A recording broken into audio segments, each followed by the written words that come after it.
Bonjour chers étudiants et bienvenue pour une nouvelle vidéo sur la magnétostatique extrêmement importante. Je vais parler du calcul du champ magnétique pour un système assez compliqué avec une densité de charge non uniforme mais en utilisant le théorème d'Ampère, non pas sous forme intégrale mais sous forme locale.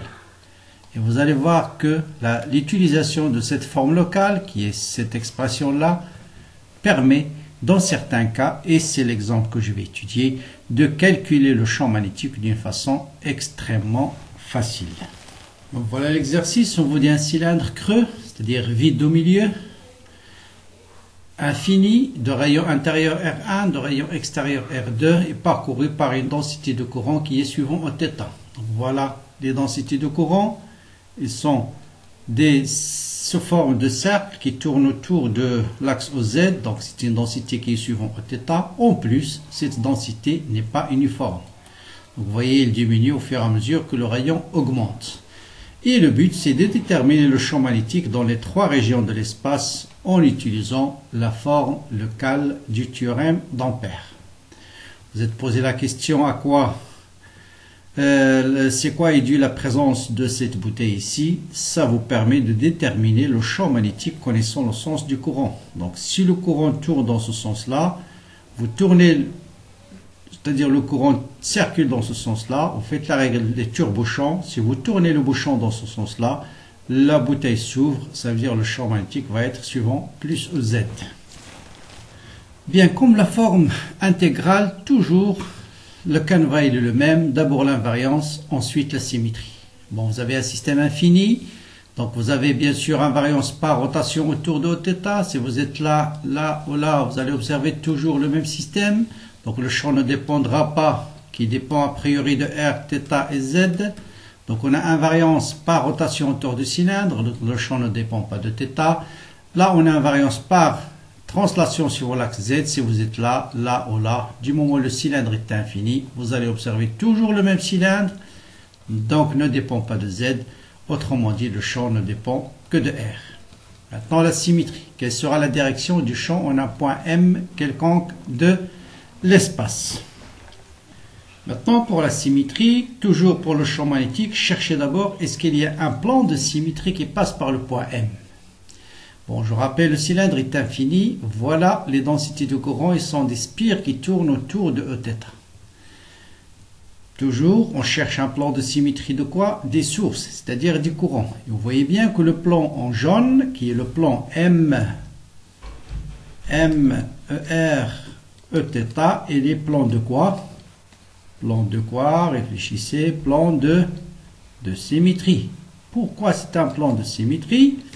Parce que si vous prenez ce point M par exemple, voilà sont symétriques par rapport à ce plan. Et le courant en M et en M', ils ont le même sens, ils sont symétriques. Donc c'est un plan de symétrie. Souvent, si vous avez un cylindre parcouru avec un courant suivant l'axe Z, on utilisait le plan MERZ. Est-ce que dans ce cas-là, MERZ est un plan de symétrie ou bien un plan d'antisymétrie? Bon, si je regarde le cylindre de haut, voilà ce que j'observe. Les courants circulent suivant θ. Voilà le plan Z, c'est le vecteur perpendiculaire à l'écran. Voilà le plan MERZ. Est-ce que c'est un plan de symétrie? Eh bien sûr, non, c'est un plan d'antisymétrie. Pourquoi? Parce que l'image d'un point M de ce plan, c'est celui-là. Et vous voyez bien que le courant ici, il est antisymétrique à celui-là. Pourquoi? Parce que le symétrique de ce vecteur, voilà le symétrique de ce vecteur par rapport à ce plan. Or, le courant en M et en son symétrique M', ils sont antisymétriques. Ce vecteur, c'est l'antisymétrie de celui-là. C'est égal à moins le symétrique. Donc, MERZ, c'est un plan d'antisymétrie. MER Eθ, c'est un plan de symétrie. Et MEZ Eθ, il est quoi? Ni plan de symétrie, ni plan d'antisymétrie. Parce que l'image d'un point M par rapport à ce plan, c'est un point ici. Ici, vous avez un courant, ici, vous n'avez rien. Clair? Bien. Donc, symétrie plus invariance ne dit que B ne dépend que de R. Et ça, c'est très important pour la forme locale. Et les suivants, on a dit suivant quoi? suivant EZ, parce que le plan, le vecteur qui est perpendiculaire à θ, c'est EZ. Voilà. Bien. On a montré donc par symétrie invariance que B est égal à B de R suivant EZ, ou je peux dire c'est BZ, il a une seule composante, c'est suivant Z, qui ne dépend que de R suivant EZ. Ça c'est très important pour chercher rotationnel de B, parce que la forme locale rotationnelle de B égale à mesure J. Sinon, voilà l'expression de rotationnel d'un vecteur quelconque en coordonnées cylindriques. Suivant ρ, c'est 1 sur ρ, d de A sur 2Z sur d de phi, moins d de A de phi sur d de Z, ou bien θ, c'est comme vous voulez, plus Eθ ou bien E phi, d de A de ρ sur d de Z, moins d de A de Z sur d de ρ, plus 1 sur ρ, d sur 2 ρ, A de phi, moins 1 sur ρ, d de A de ρ sur d de phi. Très très compliqué. Mais, ça nous implique quoi? Que B a une seule composante, c'est la composante suivant EZ. Donc je peux déduire tout de suite que B de ρ égale à B de θ égale à 0. Ensuite, B ne dépend que de R. Donc je peux déduire que tout ce qui est dérivé par rapport à Z est dérivé par rapport à phi est nul. Et vous voyez que rotationnel de B va se simplifier. Donc dérivé de phi égale à 0. Dérivé de Z égale à 0. Dérivé de Z égale à 0. Là, c'est pas nul. Dérivé de par rapport à ρ, mais A de phi c'est nul, donc ce terme égale à 0. Et le dérivé par rapport à phi égale à 0. Vous voyez que dans toute cette expression, il vous reste un seul terme, c'est moins d de B sur B indice Z sur d de R, bon, R, suivant Eθ. Bon, finaux, on va l'appeler Eθ. Donc voilà l'expression de B de ρ, il devient très simple. Et donc maintenant l'équation à résoudre, c'est rotationnel de B qui est égal à moins d de B sur d de R suivant Eθ égale à J. À partir est égal à mesure J.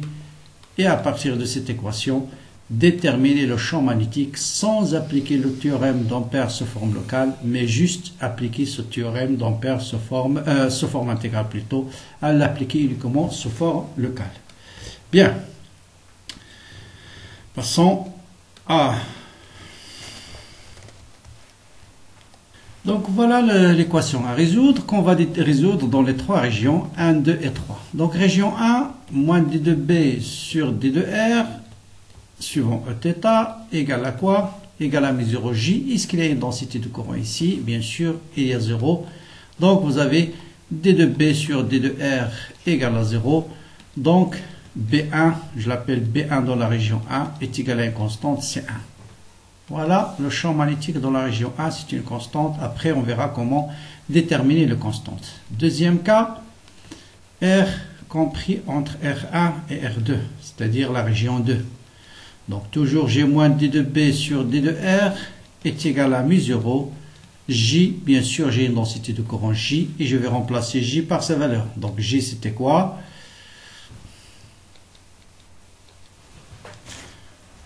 Donc dans la région 2, on a bien sûr une densité de courant J qui est égale à A sur R suivant Eθ. Donc voilà l'équation à intégrer. Donc j'intègre, donc j'ai D de B est égal à moins mu0 A D de R sur R. Donc l'intégrale de ça est égale à l'intégrale de ça. L'intégrale D de B c'est B, donc B de R. Et l'intégrale moins mu0 A, l'intégrale D de R sur R c'est ln de R plus une constante, je l'appelle C2. Et vous voyez que le champ se calcule très très facilement. On n'a pas besoin de contour d'intégration ni quoi que ce soit. Donc troisième cas, comme le premier cas, ici il n'y a pas de densité de courant. Donc directement, je l'appelle B3 dans la région 3 est égal à une constante C3. Voilà. Maintenant, il reste juste à déterminer les constantes C1, C2 et C3. Et bien là, on utilise d'une part les conditions de passage dans cette région-là, quand je passe du milieu 1 au milieu 2, milieu 2 au milieu 3, et à l'infini. Vous voyez bien qu'à l'infini, dans cette direction, il n'y a pas de courant, donc le champ magnétique à l'infini est nul. Et voilà le champ qui est valable à l'infini.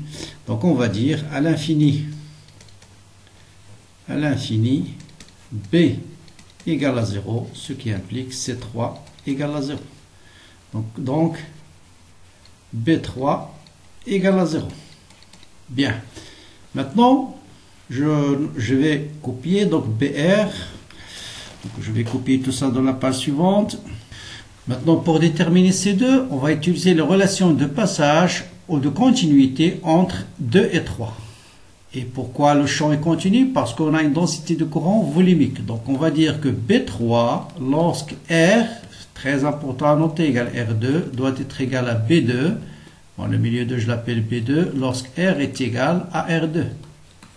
Et donc je dois avoir 0 est égal à moins mu0 à ln de R2 plus C2 égale à 0. Donc ce qui implique C2 est égal à mu0 à ln de R2.